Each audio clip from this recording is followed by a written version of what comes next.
예, 제가 어릴 적에 한국에서 신앙생활 할 때는요, 교회 가보면 부흥회라는 걸 가끔씩 했습니다. 그리고 그 부흥회를 참석해 보면 요즘은 부흥회가 뭐 한두 시간, 아니면 이틀에서 3일 정도 저녁 시간에 목사님이 한 시간, 뭐 길면 좀 1시간 반 정도 이렇게 말씀을 전해주시는 시간들이 많았는데, 제가 기억하기로는 제가 어렸을 적에 부흥회를 하면 월요일부터 금요일까지 한번 설교하시면 한 4시간씩 설교하시고 막 그랬던 기억이 있어요.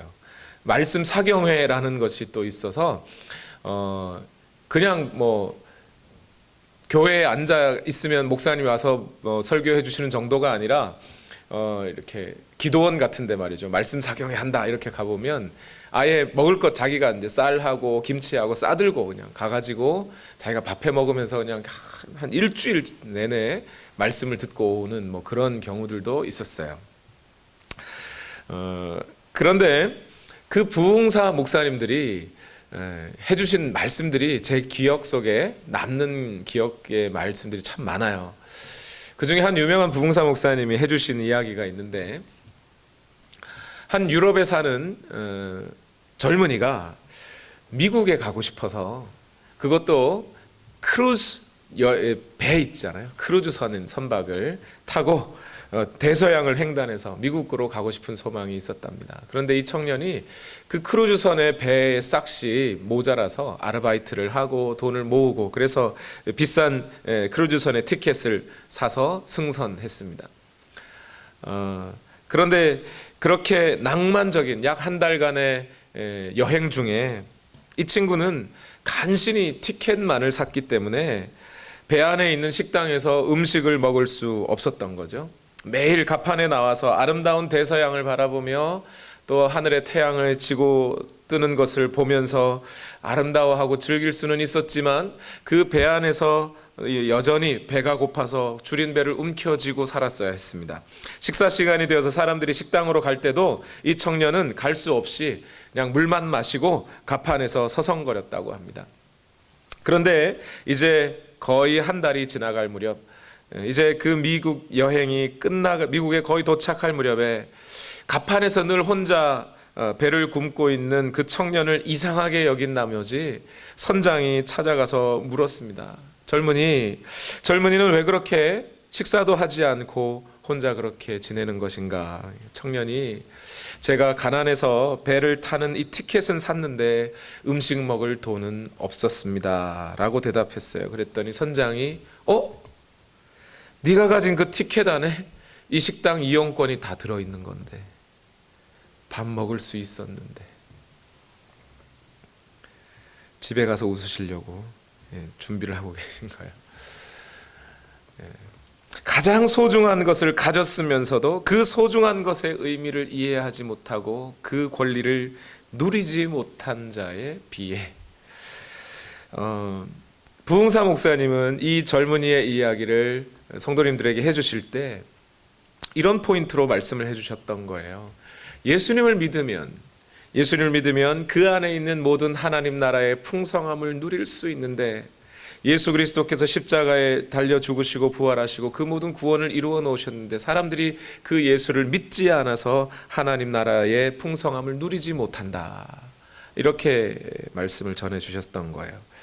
그런데 저는 오늘 이 비유의 말씀이 똑같이 단순히 그런 구원과 관련된 것이기도 하겠지만, 오늘 하나님의 말씀을 듣고 하나님의 말씀을 받아 살아가는 우리 모두의 삶에도 마찬가지로 적용되는 것이 아닌가 해서 이 말씀부터 드렸어요.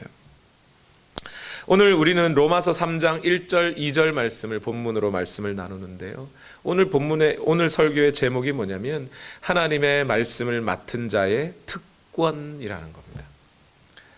사실 이 말씀은 로마서 1장 후반부부터 로마서 3장 20절에 이르기까지, 1장 18절에서 3장 20절에 이르기까지 전체 바울이 하고자 했던, 바울이 전해주고자 하는 메시지에서부터는 조금 곁가지로 나온 말씀이에요. 설교를 들으시는 분들은 대부분 한 일맥상통한 말씀을 쭉 듣다가 중간에 다른 이야기를 하게 되면 초점이 흐려져서 잘 듣기 어려워하신 것을 압니다. 저도 그 사실을 충분히 이해합니다. 그런데 오늘 바울은 과감하게 자기가 지금까지 해오던 말씀을 좀 떠나서 오늘 유대인이 갖고 있는 특권, 하나님의 말씀을 맡았다는 그 특권에 대해서 말씀을 전해주고 있어요. 바울이 그렇게 말을 하고 있기 때문에 우리도 또한 그 말씀을 좀 따라가 봐야 할 필요가 있습니다. 바울이 그렇게 이야기를 할 때는 분명한 이유가 있기 때문이겠죠. 그렇게 해서 따라가 봤더니 제가 이 말씀을 계속 묵상하면서 지난 한 주를 지나왔는데 마치 전혀 예상하지 못한 곳에서 오아시스를 만나는 것처럼 이 말씀 가운데 매우 중요한 우리 구속사적인 또 우리 교회에게 주어진 하나님의 특권이 있다는 사실을 다시 한번 발견하게 됐습니다.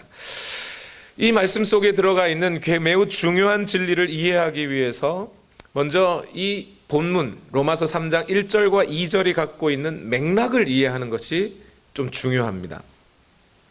우리가 지난 시간까지 말씀을 나눈 내용을 요약해 보면 유대인들은 자기 자신들이 하나님으로부터 율법을 받았고 그 다음에 또 뭐를 받았어요? 할례라는 의식을 받았기 때문에 자기들은 하나님으로부터 택함을 받은 민족이고 그래서 그 택함을 받았기 때문에 나중에 하나님의 심판이 있다 할지라도 자기들은 그 하나님의 진노에서 벗어날 수 있다라고 믿어왔다는 거예요. 유대인들은. 그래서 다른 이방인들보다 우리는 좀 낫지. 저 사람들은 죄인일지 모르지만 나는 그래도 율법이 있고 우리는 그래도 할례를 받았기 때문에 하나님이 택하신 민족이기 때문에 우리는 그래도 좀 나을 거야. 우리는 그래도 하나님의 진노 아래 있다고 말하기는 좀 어렵지 라고 스스로 생각을 했다는 거예요. 유대인들이. 그 유대인들의 생각을 철저하게 깨부수면서 사도 바울이 이야기한 거죠. 율법이 뭐냐? 율법을 들었다고, 율법을 알고 있다고 의인이 되는 게 아니다. 율법을 알고 있다고 하나님의 진노를 면하는 게 아니다. 하나님 앞에 의롭다고 인정을 받으려면 율법을 제대로 다 지켰어야 한다. 그런데 너희는 지켰느냐 이 말이에요. 율법의 여러 말씀 중에 다 잘 지켰더라도 한 가지 말씀 제대로 안 지키면 그거 안 지킨 거 아니냐. 그러니 너희는 율법이 있다고 해서 하나님의 진노를 면할 수 있다고 생각하지 마라. 그렇게 깨부수기 시작했어요. 그리고 할례도 역시 할례를 받았으니까 나는 하나님으로부터 택한 백성이니까 그러니까 하나님이 진노의 날에 우리를 벌하지 않으실 거야. 그런 생각도 하지 마라. 왜냐하면 할례라는 것은 어디까지나 증표일 뿐이라는 거예요. 율법을 철저하게 지켜냈다면 할례를 받은 것이 의미 있어지겠지만 만약 율법을 철저하게 지켜낸 것이 아니라면 아무리 살갗이 할례를 받았더라도 아무 의미가 없어지는 것 아니냐. 그러니 그 배지를 달았다고 졸업한 게 아니듯이 졸업한 사람에게 배지를 주듯이 그런 것처럼 할례도 역시 그냥 살갗이 할례를 배웠다고 해서 그것으로 유대인이 하나님 앞에 진노를 면할 수 있다고 생각하지 마라. 유대인이나 이방인이나 동일하게 다 하나님의 진노 아래에 있다라고 선언하는 거예요. 그것이 로마서 1장 18절에서부터 3장 20절까지의 말씀이에요. 그런데 이렇게 말씀을 듣고 나면 유대인의 입장에서 기분이 좋을까요? 나쁠까요? 나쁜 정도가 아니라 억울하죠. 억울하죠. 아니, 내가 언제 유대인으로 택해달라 그랬냐고요. 하나님께. 태어나 보니까 유대인인데 내가 언제 율법 달라 그랬냐고요. 태어나 보니 율법이 주어져 있는데 내가 언제 할례 받겠다고 했냐고요. 그렇게 고통스러운 거를. 그런데 할례 받으래매요. 그리고 하나님이 일방적으로 맺으신 계약이잖아요. 하나님이 택하신 거죠. 하나님이 아브라함 불러내가지고 내가 너를 택한다 그래가지고 우리는 그냥 자동으로 아브라함의 후손이니까 선택받은 민족이 된 건데 그래놓고 율법 주셔놓고 율법도 우리는 달라고 하지 않고 하나님이 일방적으로 준 건데 그 율법 잘못 지켰다고 우리를 벌하신다 그러면 이건 억울하죠. 이스라엘의 역사를 실제로 살펴보면 유대인들은 율법을 가졌다는 이유로, 하나님의 택한 백성이 되었다는 이유로 고통을 얼마나 많이 받았습니까? 유대인의 입장에서 생각해 보면, 그죠? 태어날 때부터 이스라엘 민족이라고 하는 이 민족이 태동할 때부터 그들은 이집트의 노예로 살고 있었단 말이에요. 누구는 노예로 살고 싶어서 살았나요? 노예로 살고 있던 사람들을 모세시켜가지고 불러내시더니 가나안 땅, 내가 생각하지도 못한 가나안 땅 가재매요. 가봤더니 거기 적과 꿀이 흘러요? 안 흐르고 적군들만 수두룩 뻑적하잖아요. 그래서 여기 못 들어가겠는데 했더니 그랬다고 또 사막에서 40년 보내라고 하셨잖아요. 거기서 다 죽어버렸잖아요, 같은 민족들이. 그래서 여호수아의 인도하심 따라서 다시 가나안 땅에 들어갔는데, 그럼 가나안 땅에 있던 적군들을 다 축출해 주시든지요. 다시 거기 가서 전쟁해야 되고요. 사사들이 있어서 지켜주지 않으면 언제든지 다른 나라가 강대국이 침략해서 없어질 수도 있는 상황에 벌어지지 않았습니까? 그나마 다윗과 솔로몬이라고 하는 좀 능력 있는 왕들이 있어서 한 80년 잘 사나 싶더니 그들이 끝나고 나니까, 그들의 세대가 끝나고 나니까 남북국으로 갈라졌어요. 성전의 문제, 그죠? 하나님의 말씀에 언약궤, 율법이 적힌 그 언약궤를 어디다 놓느냐의 그 문제 가지고 서로 다투고 싸우다가 갈라져 버렸잖아요. 그뿐만이 아니라 율법 제대로 못 지켰다고. 아무리 생각해도 그 율법 제대로 지키기도 어려운 건데 그 율법 제대로 안 지켰다고 하나님이 아수르를 들어서 이스라엘 침략시켰잖아요. 바벨론까지 끌려가가지고 수백 년을 고통당했잖아요. 그나마 하나님이 좀 풀어주시는가 싶어서 바벨론에서 다시 몇 명이 좀 예루살렘으로 돌아와가지고 성벽 짓고 어떻게든 다 바쳐가면서 살았는데, 아니 부요해졌어요? 나라가 강하게 일어났어요? 100년, 200년이 지나도 이스라엘은 여전히 가난하게 살았어요. 나라의 모습조차 이루지 못했다고요.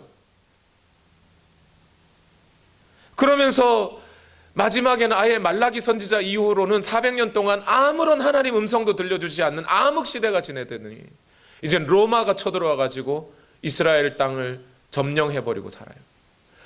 유대인의 입장에서 생각해 보세요. 그 역사를 돌이켜보고 그들의 입장에서 생각해 보니까, 만약 우리가 택함 받은 민족이 아니라면, 우리에게 율법이 있어서 뭔가 이득이 없다면, 할례를 받았다는 이득이 없다면 억울한 거죠.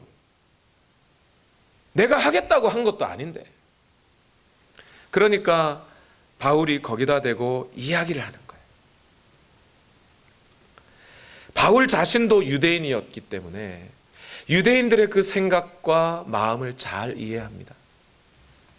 본인도 바로 그런 유대인의 율법의식이나 선민사상이나 또 그로 인한 박해의 역사를 하나님이 열어주실 거라고 믿고 지금까지 유대인으로 살아왔어요. 율법 잘 지키려고 노력해왔어요. 그러다가 다메섹 도상에서 예수님이 자신에게 나타나 주셨고, 그래서 그 예수가 과연 메시아라는 사실을 인정하게 되었고, 그래서 그 예수를 만나지 않았다면 바울 역시도 나는 율법 있으니까, 나는 할례 받았으니까 하나님의 진노를 면할 거야 라는 그런 생각을 갖고 살아왔단 말이에요. 바울도 그런 입장에서 생각해 보니 복음을 전하면서 바울이 율법을 근거로 하나님의 진노를 면한다, 할례를 근거로 하나님의 진노를 면한다고 생각지 마라 라고 하면 유대인들이 억울해할 걸 너무 잘 압니다. 그래서 바울이 얘기하는 거예요. 유대인에게 유익이 있는가? 그것을 자문자답하는 거죠. 그러면서 유대인들에게 이야기해 주는 거예요. 유대인들에게 분명히 유익이 있다. 아니 있는 정도가 아니라 많다. 로마서 3장 2절을 다 같이 읽어봅시다. 시작. 모든 면에서 많이 있습니다. 첫째는 그들이 하나님의 말씀을 맡았다는 것입니다. 여기서 짚고 넘어가야 할 게 한 가지가 있어요. 지금 바울이 말하는 유대인의 유익이라는 것은 이 맥락을 쭉 살펴봤을 때 하나님 앞에 구원받을 수 있는 조건으로서 율법이나 할례를 받았다는 유익, 이방인보다 더 하나님의 진노를 면할 수 있는 구원의 유익이 있다는 뜻은 아니겠죠. 그런 건 아니지만 그러나 유대인으로 택함을 받았다는 것에 대해 매우 중요한 유익이 있다.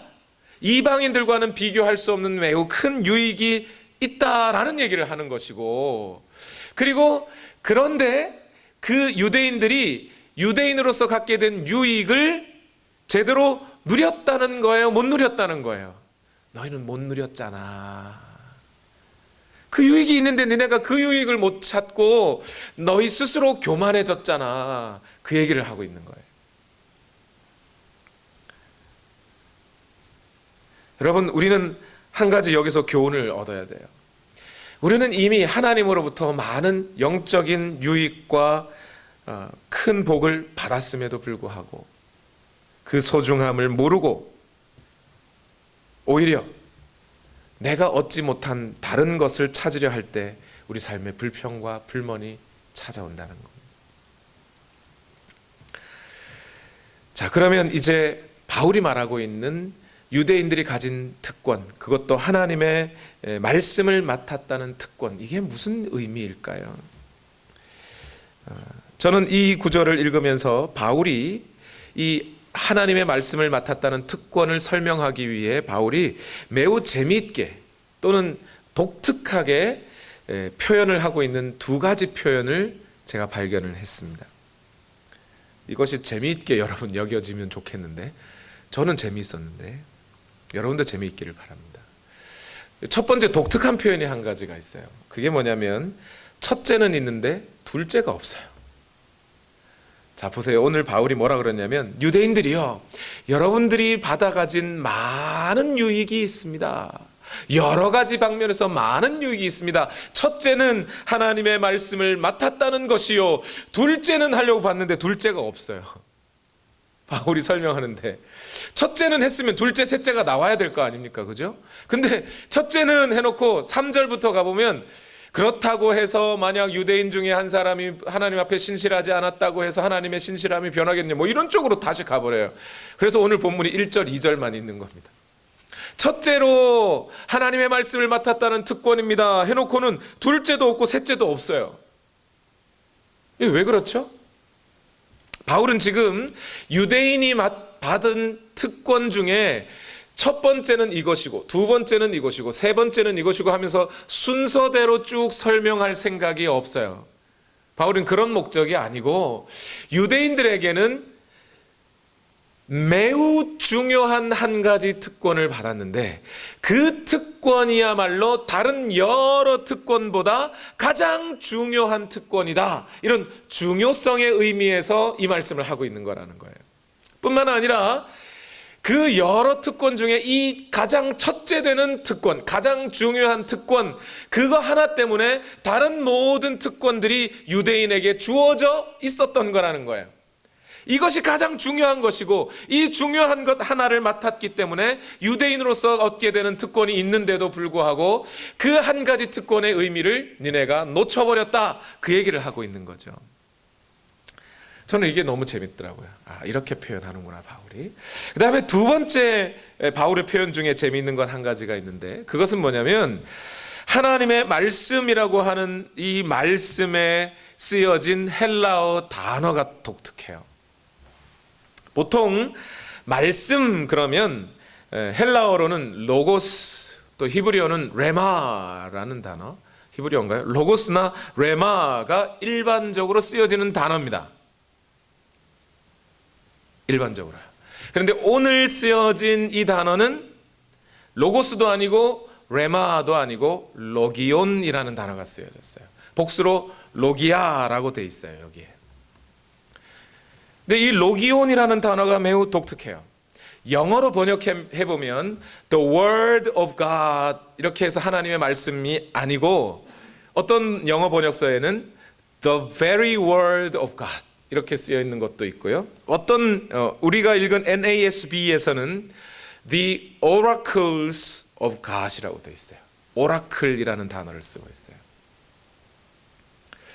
그래서 이 오라클, The Very Word, 하나님의 바로 그 말씀, 또는 이것을 오라클, 그래서 신께서 직접 우리에게 들려주신 위탁하신 말씀, 신탁이라 그러죠. 신탁. 좀 원시 시대로 돌아가 보면 동네에 무당이 있고, 그죠? 종교 지도자가 있고, 그 종교 지도자가 신의 말씀을 탁 듣습니다. 그죠? 그 들은 말씀, 하나님께 직접 들은 말씀, 그걸 신탁이라 그래요. 하나님이 위탁한 말씀, 바로 직접 들려주신 말씀. 여기 쓰여진 단어가 그 오라클이라는 단어예요. 이 로기온이라고 하는 이 단어는 신약 성경에 모두 4번 등장합니다. 여러 번 아니에요. 딱 4번 나와요. 로마서 3장에 한 번, 사도행전 7장에 한 번, 히브리서 5장에 한 번, 베드로전서 4장에 한 번. 그래서 4번 딱 나옵니다. 이 4번 나오는 단어들 중에서 가장 그 의미를 정확하게 좀 드러내 보이는 문장이 사도행전 7장 38절에 나옵니다. 스데반의 설교 중에 스데반이 모세를 언급하면서 설교한 내용에 이 단어가 쓰여져 있어요. 사도행전 7장 38절을 다 같이 한번 읽어봅시다. 시작. 이 사람 모세는 이스라엘 백성이 광야에서 회중으로 모여 있을 때에 시내산에서 그에게 말하는 천사와 우리 조상들 사이에 중재자가 되어서 산 말씀을 받아서 우리에게 전해준 사람입니다. 이랬어요. 무슨 말씀요? 살아있는 말씀. 이게 오라클, 로기온이라는 단어예요. 스데반은 사람들에게 설교하면서 우리 조상 모세가 이스라엘 사람들에게 전해준 말씀은 살아있는 말씀이다. 하나님께서 직접 들려주신, 그래서 그 말씀대로 이스라엘이 조성되고 역사돼서 그 말씀대로 움직여져 갈 수밖에 없었던 바로 그 말씀을 모세가 전해준 것이다. 이런 뜻으로 오라클이라는 단어를 쓰고 있단 말이에요. 여러분, 보통 사람들이 토론을 하다가 그 모든 토론을 종결지으면서 이게 모든 결론이야, 지금까지의 모든 이야기는 다 사치해버리고 이 말씀이 제일 중요해 할 때 사람들이 This is the oracle 이라 그래요. 이게 신탁이야, 하나님의 말씀이야, 그런 표현을 하죠. 그런 말씀의 의미예요. 이게 이 단어가요. 그러니까 지금 바울은 이 두 가지 표현의 특징을 합쳐보면 바울은 유대인들에게 뭐라고 얘기하고 있는 거냐면요, 유대인들이요, 나는 지금 당신들이 생각하는 것처럼 구약 성경과 율법을 폐지하자는 말이 아니요. 유대인들이 그렇게 질문할 수 있죠. 아니, 율법에 아무런 이득이 없다면 구약 성경 지금 폐지하자는 말이냐, 이래 했을 거 아닙니까? 거기에 대해서 바울이 다시 얘기하는 거예요. 아니, 나는 그 율법을 폐지하자는 것도 아니고 구약 성경이 하나님의 말씀이 아니라고 하는 것도 아니야. 오히려 당신들이 그 구약 성경의 원래의 목적과 중요성을 보지 못하고 스스로 율법을 가졌다고 하는 교만에 빠졌던 것이라는 거예요. 바울은 지금 유대인들에게 당신들이 받은 그 말씀은 과연 하나님의 계시이며 모든 진리 위에 유일한 권위를 가진 하나님의 진리의 말씀이다. 이것 말고 다른 것이 없다. 유대인으로서 얻은 유익이란 이 하나님의 진리의 말씀으로부터 다 나오는 것이다. 당신들이 이 말씀을, 이 하나님의 말씀을 가졌다는 것이 가장 큰 유익이고 당신들이 그것을 몰라서 지금 망하고 있는 것이다 라고 지금 바울이 이야기해 주는 거라는 거예요. 유대인들이 그 하나님의 말씀을 받은 특권은 그런 것이라는 거죠. 하나님의 말씀을 받았다. 하나님의 말씀을 위탁받았다. 여러분, 이것이 얼마나 큰 위대한 일인지 다시 한번 생각해 보셔야 돼요. 여러분, 2014년 4월 세월호라고 하는 이름의 배가 서해에서 침몰했어요. 그때 그 배 안에 어린 학생들이 있었고 그들을 잃은 유가족들은, 어머니 아버지들은 이 세상의 많은 사람들에게 도움을 요청했습니다. 그 중에서 가장 주목을 끌었던 것이 프란치스코 교황의 방한 때였죠. 수십일간 단식하던 유민 아빠 김영호 씨라고 하는 분이 교황이 지나가는 그 길에서 어떻게 하면 교황이 나를 좀 봐주지 않을까, 그 교황에게 간절한 애절한 편지를 좀 전해줄 수 없을까 하면서 기다리고 있었는데 마침 프란치스코 교황이 그 세월호 사건의 유가족들이 그 자리에 그 길에 나와 있다는 것을 알고서는 내려서 김영호 씨의 손을 잡아주고 그의 편지를 받아 가졌고 또 그에게 기도를 해 주었습니다.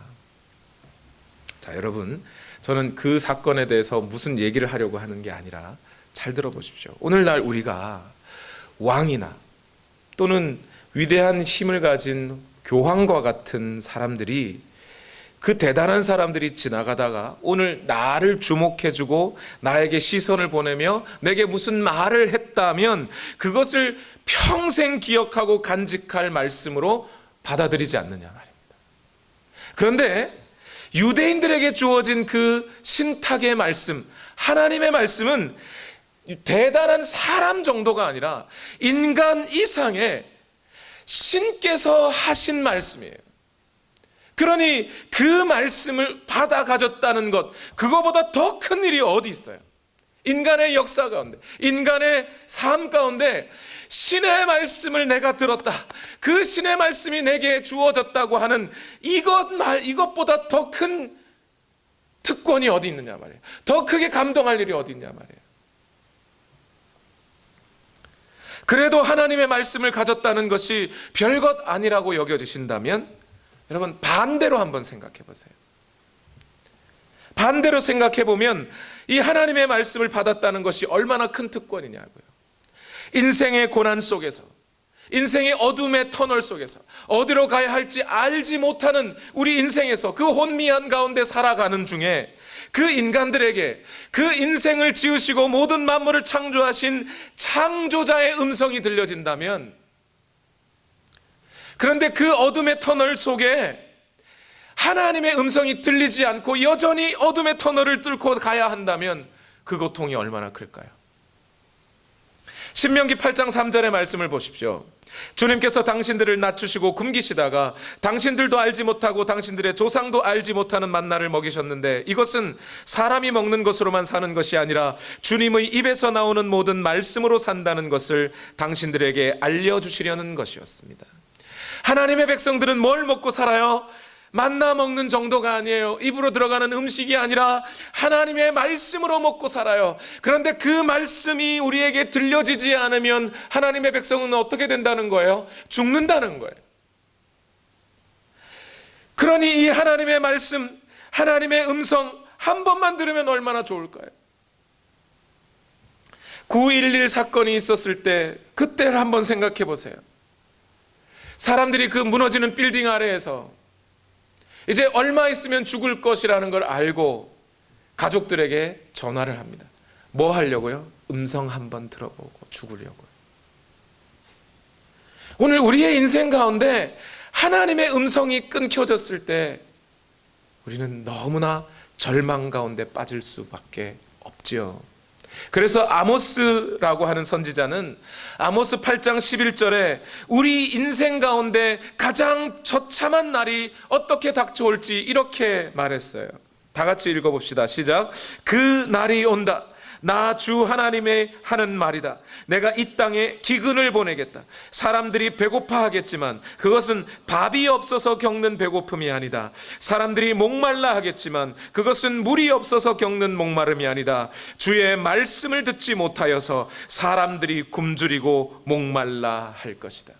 밥이 있어도 물을 마셔도 여전히 내 마음속에 기근과 기갈이 끊이지 않는 것은 하나님의 음성을 듣지 못하였을 때 그러할 거라는 거예요.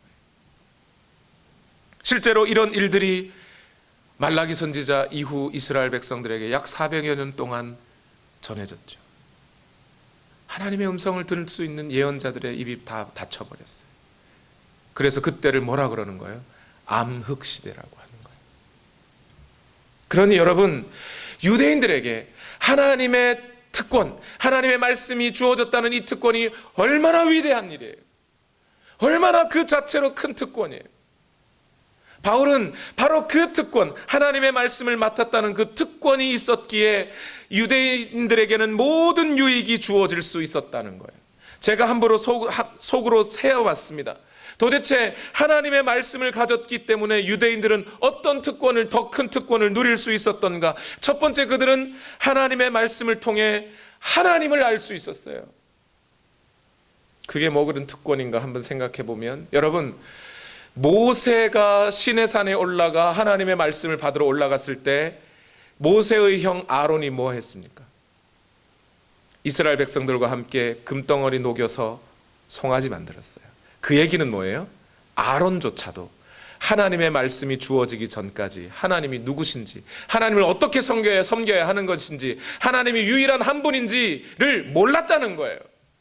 하나님의 말씀이 주어지고 난 다음에서야 비로소 하나님은 유일하신 하나님이구나, 우리가 이렇게 금송아지를 만드는 것이야말로 엄청난 죄악이구나를 하나님의 말씀이 주어진 다음에서야 알았어요. 우리는 하나님의 말씀을 통하여 하나님이 누군지, 하나님이 성품이 어떤지, 하나님이 어떤 일들을 해가시는지를 알게 되는 거예요. 그것이 엄청난 지식인 거예요. 두 번째, 유대인들은 하나님의 말씀을 통해 이 세상의 진리를 알게 돼가는 거예요. 하나님의 말씀이 없었다면 그들은 이 세상이 하나님의 손에, 하나님의 말씀으로 지어진 줄 몰랐을 거예요. 자기 인간은 죄로 인해 하나님과 분리되었다는 사실을 몰랐을 겁니다. 인간의 역사는 에덴의 동산에서 쫓겨나 지금도 고통스럽게 살아가야 하는 인생이라는 것을 몰랐을 거예요. 그러나 말씀을 통해 그들은 이 세상의 진리를 알아가기 시작했던 거예요. 세 번째, 그들은 하나님의 말씀이 있었기에 구원의 문으로 들어가는 기회를 먼저 얻을 수 있었어요. 말씀을 통해 그들은 자기 자신이 하나님 앞에 죄인이고 하나님의 진노 아래에 있다는 것을 알게 되었을 것이고, 그래서 긍휼과 구원을 바라며 하나님께 나아가면 하나님은 어여쁘사 그들을 구원하실 것이라는 것을 말씀을 통해 알 수 있었던 거죠. 네 번째, 그들은 그 말씀을 통해 소망을 갖고 살아갈 수 있게 됩니다. 말씀 속에서 그들은 메시아가 오신다는 것, 그래서 그 메시아를 통해 하나님의 나라가 임하게 될 것이라는 소망을 가지고 살아갈 수 있었어요. 비록 현실은 모래바람 날리는 사막이라 할지라도 그 사막에 샘이 넘쳐 흐를 것을 소망할 수 있었고, 비록 현실은 독사가 발을 무는 현실이라 할지라도 독사굴에 어린이가 손을 넣고 장난쳐도 물지 않는 그런 하나님의 나라가 올 것을, 그리고 그 하나님 나라를 유업으로 받게 될 것을 유대인들은 알고 소망할 수 있었어요. 다섯 번째, 그들은 그 말씀을 이 세상에 전해줄 수 있었고 자녀들에게 가르쳐줄 기회가 있었던 거죠. 구약 성경은 분명히 얘기했어요. 아비들에게, 너희 자녀들에게 이 말씀을 가르치라고 말씀해 주셨어요. 그래서 이 유대인들은 자녀들과 함께 하나님에 대해 말하고 하나님이 주신 구원의 기회들을 이해하고, 그래서 자녀들은 하나님의 말씀을 통하여 성장할 수 있었고 그 특권을 누리게 되었던 거죠. 무수히 많은 특권들이 그 하나님의 말씀이 주어졌다는 것을 통해 유대인들은 가질 수 있었어요. 이방인은 상상도 하지 못하는 거예요. 발견하지도 못하는 거예요. 알 수도 없는 그런 풍성한 특권을 유대인들은 얻을 수 있었던 겁니다. 그런데 유대인들은 자기 이 특권을 가졌으나 그 특권을 그저 배에 타는 티켓 정도로만 이해하고 그 속에 있는 이 풍성함을 이해하거나 받아들이지는 못한 채, 누리지 못한 채 크루즈선에서 음식 먹지 못해 죽어가는 청년처럼 그렇게 비참한 삶을 살았던 거죠. 이제 우리는 이 로마서 3장 1절과 2절의 말씀을 우리 자신에게, 오늘날 우리 교회인 우리에게 적용할 수 있어야 하겠습니다. 여러분, 이스라엘이 택함을 받았다라는 말 뜻이 뭔가요? 이스라엘이 율법이 있으니까, 할례를 받았으니까, 그래서 그들은 더 우리보다 깨끗하니까 택함을 받았다는 거예요? 그런 거 아니잖아요. 그들이 택함을 받았다는 것 속에는 그들이 가지고 있는 조건이나 그들이 가진 어떤 더 나은 점이 하나도 없음에도 하나님이 은혜로 그들을 택하셨다는 거잖아요. 이 말의 뜻이 뭐예요? 여러분, 가게 가서 포도를 사려고 해요. 그런데 포도가 저게 잘 익었나, 맛이 좋나, 씁쓸하지는 않나, 씨가 많지는 않나, 그걸 확인하려면 어떻게 해야 되죠? 그 중에 하나를 샘플로 먹어봐야죠. 그죠? 그 샘플인 포도와 포도송이에 붙은 그 포도가 달라요? 뭐 이 샘플은 훨씬 더 나아서 택한 거예요? 아니죠. 그 포도나 이 포도나 똑같다는 얘기예요. 즉 유대인에게 주어진 특권이나 오늘 우리에게 주어진 특권은 같은 거죠. 유대인들이 이방인과 다르게 하나님 앞에 진노를 벗어날 수 있는 그런 더 나은 특권을 가진 건 아니듯이 우리도 똑같이 하나님 앞에 진노의 자녀예요. 그러나 유대인들에게 뭔가 특권이 주어졌다면 오늘날 교회에도 같은 특권이 주어져 있을 겁니다. 유대인들에게 구약의 말씀이 주어졌다면 오늘 우리에게는 무엇이 주어져 있어요? 구약 플러스 신약까지 주어져 있는 거죠. 디모데후서 3장 16절 말씀에 모든 성경은 하나님의 감동으로 영감으로 된 것이다 이랬어요. 이때 모든 성경이 뭡니까? 바울 시대의 모든 성경이라 하면 일단 구약 성경이고, 그죠? 그 구약 성경뿐만 아니라 제자들을 통해 사도들을 통해 전해진 예수 그리스도의 가르침과 그 사역과 말씀으로 오신 예수 그리스도, 그리고 그들을 통해 쓰여질 수많은 신약 성경까지 포함하여 모든 성경은 하나님의 감동으로 주어진 것이라는 거예요. 유대인들에게 구약 성경이 주어져 있다면 오늘 하나님의 교회 가운데는 신구약 성경 모두가 주어져 있어요. 이것이 하나님의 오라클 로기온이에요. 이것이 하나님의 말씀이에요. 하나님이 교회에게 맡기신 하나님의 신탁된 말씀이에요. 그냥 글로 쓰여져 있으니까 읽으면 졸립구나가 아니라 그 글이 누구의 말씀이요? 하나님의 말씀이란 말입니다. 우리는 그렇게 믿고 있어요. 그래서 오늘날 교회는 이 말씀을 통해서 하나님이 누구신지, 하나님이 어떤 성품을 가지셨는지, 하나님께서 어떤 일들을 역사 가운데 진행하고 계신지, 오늘 우리는 하나님 앞에 얼마나 죄인이며 그 죄인들을 속량하시고 구원하시기 위해 하늘의 하나님께서는 예수 그리스도를 보내어 십자가에 달려 죽이시고 사흘 만에 그를 부활하게 하셔서 오늘 예수 그리스도를 믿는 자들에게는 결코 정죄함이 없게 하셨고 구원을 선물로 받게 되었다는 이 사실을 오늘 우리는 말씀을 통해서 알게 되는 거예요. 뿐만 아니라 오늘 그렇게 믿고 나오는 자들에게 하나님은 하나님의 나라를 유업으로 받게 하실 것이며 예수 그리스도께서 이 땅에 다시 오실 때 예수 그리스도와 함께 모든 피조물 위에 왕노릇하게 될 것이라는 것을 말씀 가운데 계시해 주셨단 말입니다. 그래서 오늘 교회는 이 정보와 지식을 이 세상을 향하여 선교해야 할, 전파해야 할 의무가 있고, 뿐만 아니라 우리 다음 세대의 우리 자녀들에게 이 말씀을 가르쳐 믿음을 전수해 줘야 할 의무가 교회 안에 있는 거죠. 그래서 이 말씀을 맡았다는 특권이 교회에게 주어져 있는 거예요. 교회는 이 특권을 가지고 우리 안에 있는 모든 풍성함을 얻어 누릴 수 있는 그 특권이 이 말씀 안에 들어가 있다는 얘기예요. 그것을 우리가 교회가 받았다는 거예요. 이것이 교회가 가진 유일한 가장 큰 특권이에요.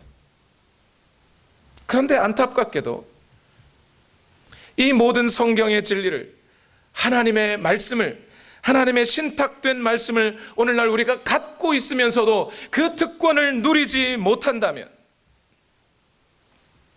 크루즈배에서 굶고 있는 청년보다 더 안타까운 비참한 영적인 상태로 오늘 우리는 살아가고 있는 거예요. 어떤 설문조사를 봤어요. 미국의 그리스도인들 가운데 정기적으로 시간을 정해놓고 성경을 읽고 신앙생활을 한다는 사람이 몇 퍼센트 될까요? 놀라지 마십시오. 채 20%가 되지 않는다는 거예요. 19점 얼마 이렇게 되더라고요. 제가 본 조사에서는. 그러면 이게 어떻게 되는 거예요?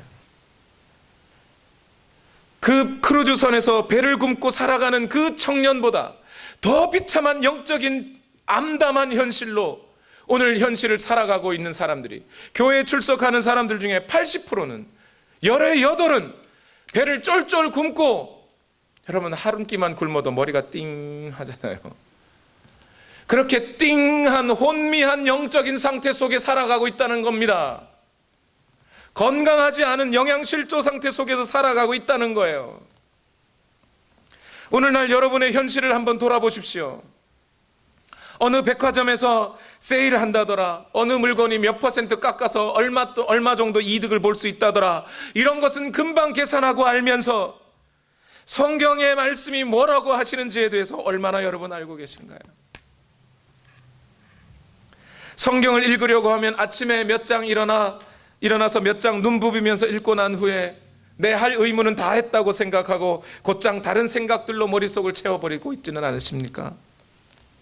크리스찬 학생들이 전공서적 열심히 읽고 그래서 공부 열심히 해서 다른 사람보다 뛰어난 성적을 얻어야 그나마 세상에 나가 사회에서 먹고 살 수 있다는 생각은 하면서 성경의 말씀을 읽어야 내 영이 서생하고 영이 풍성한 삶을 누리게 된다는 사실쯤은 모르고 살아가고 있지 않습니까? 여러분, 여러분의 자녀들에게 전해줄 하나님과 하나님의 그 구원의 역사에 관한 말씀이 우리 부모님들의 입에 있습니까? 여러분, 오늘 로마서 3장 1절처럼 물어볼까요? 유대인의 유익이 무엇이냐? 여러분의 자녀들이 이렇게 물을 수 있습니다. 내가 예수 믿는 부모님 아래에서 태어나 내가 얻게 되는 유익이 무엇입니까? 만약 오늘 부모님들로부터 성경을 전해 듣지 못했거나 성경의 말씀을 들어보지 못한 아이들이라면 저 아프리카에서 아사 직전에 있는 그 아이들보다 어쩌면 그리스도인들의 자녀들이 더 영적으로 비참한 삶을 살아가고 있는 것과 마찬가지 아니냐 이 말이에요. 그래서 오늘 이 세상에서 가장 큰 특권을 가진 아이들, 그래서 그 특권을 풍성히 누리고 있는 자녀들이 고백하는 고백이 뭐겠습니까? 하나님, 나는 내가 처음 그리스도인의 삶을 살게 된 것은 내 어머니, 아버지께서 나에게 가르쳐 주신 것 때문입니다. 나는 어머니의 무릎에 앉아 그 품에 안겨 하나님의 말씀을 들었습니다. 내 아버지가 하나님의 말씀을 하시는 것을 들은 것 때문에 나는 그리스도인의 삶을 시작하게 되었습니다 라고 고백하는 아이들, 그들이 가장 풍성한 삶을 살아내고 있는 거예요. 여러분 신앙생활 도대체 무엇으로 하고 계십니까?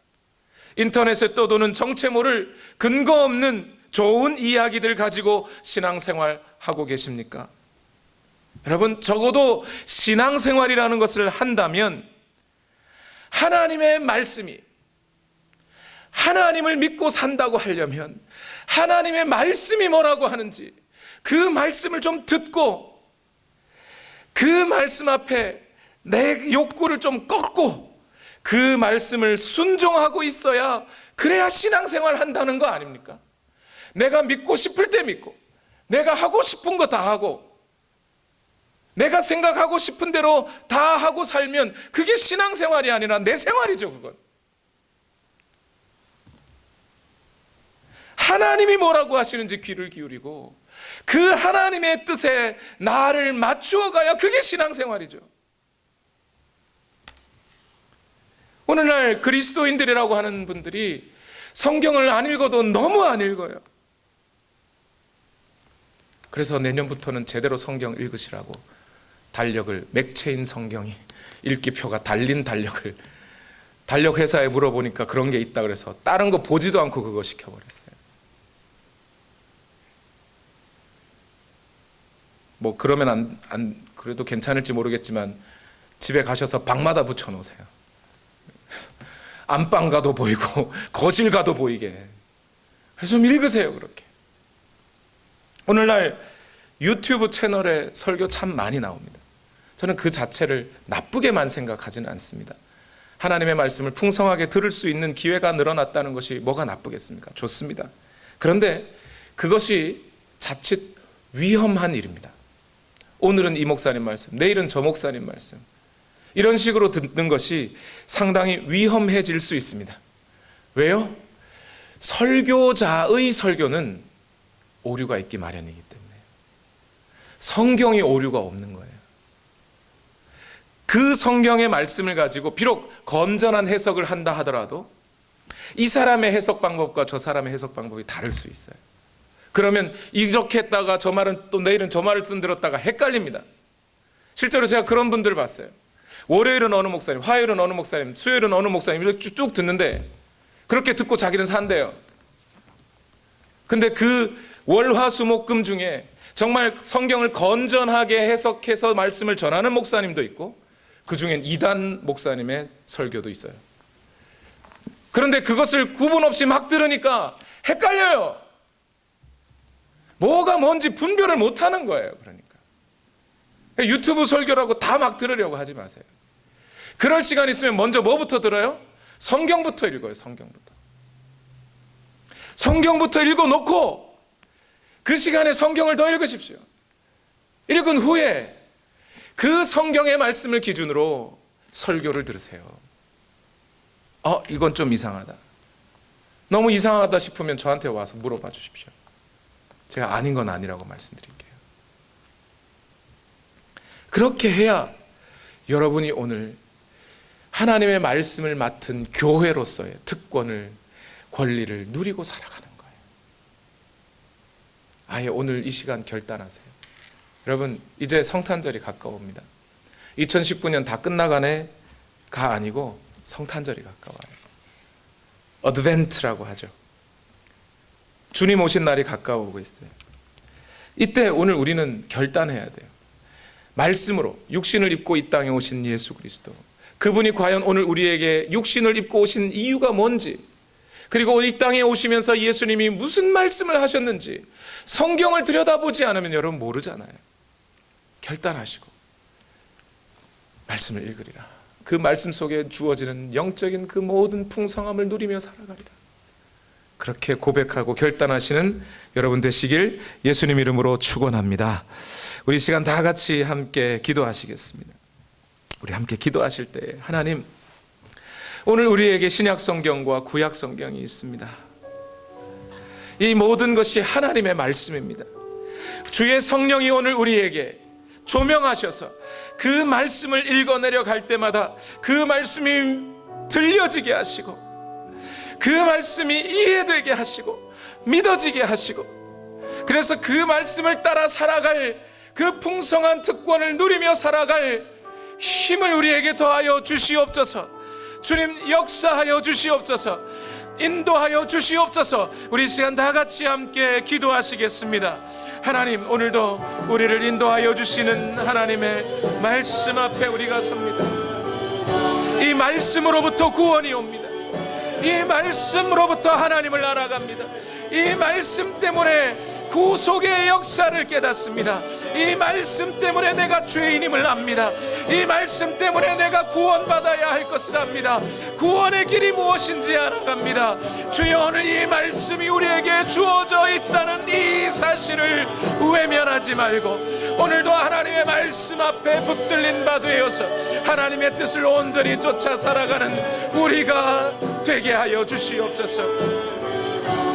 주여, 오늘도 역사하여 주시고 하나님의 말씀이 오늘도 우리 가운데 있게 하여 주시옵소서. 주여, 역사하여 주시기를 원합니다. 주님, 인도하여 주시옵소서. 하나님, 역사하여 주시옵소서. 하나님의 말씀 앞에 무릎 꿇습니다. 주의 성령이 역사하여 주셔서 이 말씀의 뜻을 알게 하시고 이 말씀을 알게 하여 주시옵소서. 그 열정과 그 열망이 오늘 우리를 풍성케 하는 그 특권을 누리게 하옵소서. 주 이름만 우리에게 주셨네. 오직 예수, 다른 이름 없네. 오, 영광과 존귀, 권세와 찬양 받으실 분 오직 주 예수. 오직 예수, 예수, 다른 이름은 없네.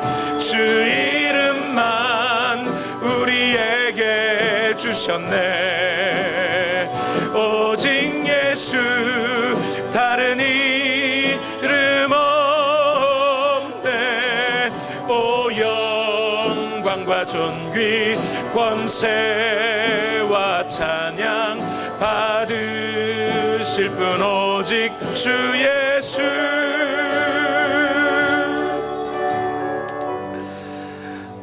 하나님, 우리에게 오늘 이 성경 곧 하나님의 말씀, 사람의 말 아니라 하나님의 말씀 우리에게 주셔서 감사합니다. 오늘 우리는 이 말씀 속에서 하나님을 알고 구원을 알고 하나님의 나라에 대한 소망을 품고 그 어떤 것보다 풍성한 하나님 나라의 유업을 받게 될 것이라는 소망 속에 나아갈 수 있음을 고백합니다. 그래서 오늘 내 입에 떡이 들어오지 않아도, 내 입에 물이 들어오지 않아도 오늘 하나님의 말씀을 먹고 살아갈 수 있다는 이 사실 하나만으로도 풍성한 감사를 하나님께 올려드립니다. 그러나 때로 우리의 마음이 죄악과 욕심 가운데 이 세상을 향하여 있을 때 하나님의 말씀을 무시하고 하나님의 말씀 속에 있는 그 풍성한 은혜들을 별것 아닌 것으로 취급하여 버리다가 결국 배 안에서 아무것도 먹지 못하고 굶어 죽어가는 그 청년처럼 영적으로 비참한 인생을 살아가고 있는 것은 아닌지요. 하나님, 오늘에서라도, 오늘 눈뜨고 생각할 수 있는 바로 오늘 이 순간만이라도 이제 그 하나님의 말씀을 읽을 때에 주의 성령께서 오늘 우리의 마음을 조명하시고 비추시고 오늘 우리에게 지혜를 허락하여 주심으로 하나님의 말씀이 무엇인지 알게 하시고 이해되게 하시고 기뻐 눈물을 흘리며 그 말씀을 읽어내려가는 달콤함을 누리게 하시며 비록 실천의 삶 속에 어려움과 고통이 따른다 할지라도 이 하나님의 말씀을 먹고 살아가는 그 능력과 은혜 속에 잠겨가는 우리가 되게 하여 주시옵소서. 오늘도 하나님 역사하여 주셔서 우리의 모든 삶을 하나님 말씀 앞에, 그 말씀 안에서 살아가는 우리 인생 되게 하여 주시옵소서. 이 시간 또한 하나님 앞에 감사의 예물을 올려드립니다. 너희는 먼저 그의 나라와 그의 의를 구하라. 그리하면 이 모든 것을 너희에게 더할 것이다 약속하신 그 약속의 말씀을 따라 오늘 그 하나님의 나라와 하나님의 의가 오늘 우리의 가정과 직장과 학업 위에 임하기를 간절히 소망하며 예물을 올려드리오니 이 모든 것이 너희에게 더할 것이다 약속하신 그 약속의 말씀 또한 우리의 삶에 이루어지게 하옵소서. 오늘도 역사하신 하나님께 감사와 찬송을 올려드리며 예수님의 이름으로 기도하옵나이다. 아멘.